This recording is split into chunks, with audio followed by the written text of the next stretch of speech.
Hello everyone! In this video, we will share about third generation bioethanol. This is our group members. We will start with what is third generation bioethanol. The third generation bioethanol is described as ethanol that are made from algae.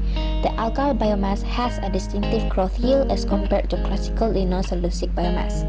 We move to history of third generation bioethanol. Biofuel research and development has led us to three different generations of biofuel. The downfall of the first generation bioethanol leads to the development of third generation bioethanol. The failure of this first generation bioethanol includes a crisis in the food supply. Shortage impacted the global population since the feedstock is derived from food sources such as vegetable oil, starch or sucrose. High cost and low yield of the bioethanol due to its lignin composition is also the cause of the downfall of the first generation bioethanol. As for the second generation bioethanol, it requires the use of the modern technology. Despite the enormous potential for the production of large volumes of biomass, developing bioethanol from marine plants is a tough challenge. To create third-generation biofuels, the biofuel biomass is harvested from algae. In addition, oil-producing algae does not require pretreatment and grows pretty quickly. The benefits in using algae includes good production of bioethanol, as this activity can reduce the agricultural plant competition for the feedstock. Algae also offers other advantages such as higher biomass productivity, best photosynthetic efficiency with the highest carbon dioxide conversion, and also oxygen production. Next is discovery and application. Algae are used for several industrial applications, which includes the use in human nutrition and as animal feed to produce livestock. From the environmental aspects, algae could be used for pollution control, biofertilizer, and wastewater treatment.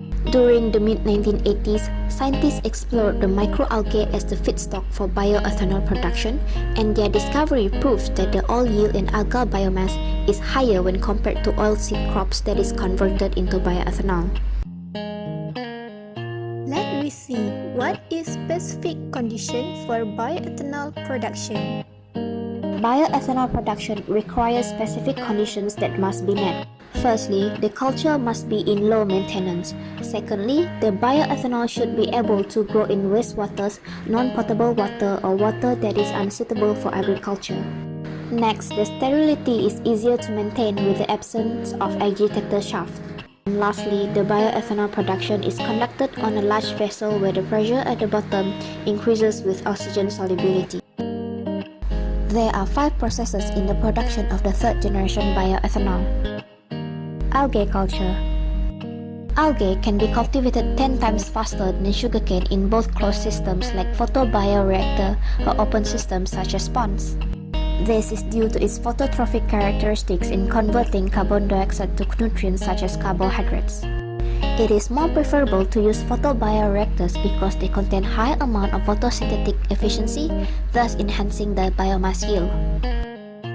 The second step is the pretreatment. Pretreatments are used to produce simple and fermentable sugars. When there are no degradation or loss of any obtained sugars, it is defined as successive pretreatment. However, when there is loss of sugars, it will contribute in the increasing production of toxic materials. This in turn will stop the ethanol production. With pretreatment, the energy and the cost for processing can also be reduced to minimum.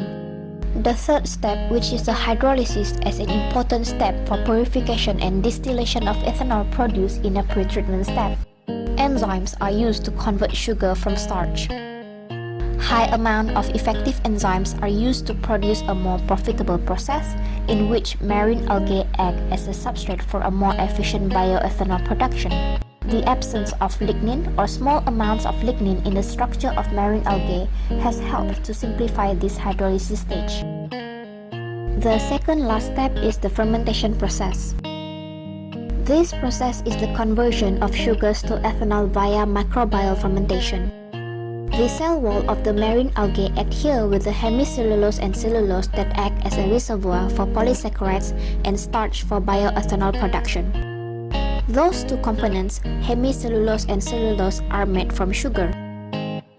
When there's an activity in the cellulosic ethanol area, sugars are gained and part of the algae is broken down into sugars and subsequently made into ethanol. And lastly, distillation and dehydration. For the ethanol to become a fuel, any excess water must be removed in the distillation step. Around 95% to 96% of purity can be obtained in this step. The limitation is due to the production of low boiling water ethanol azeotrope. It means that the water and ethanol are unable to separate successfully and need benzene, which is an effective entrainer, to break the azeotrope. Further treatment removes the azeotrope until it can be used as fuel. Another method, the physical absorber or molecular sieve, involves the use of calcium oxide as desiccant. And that's the third generation of bioethanols.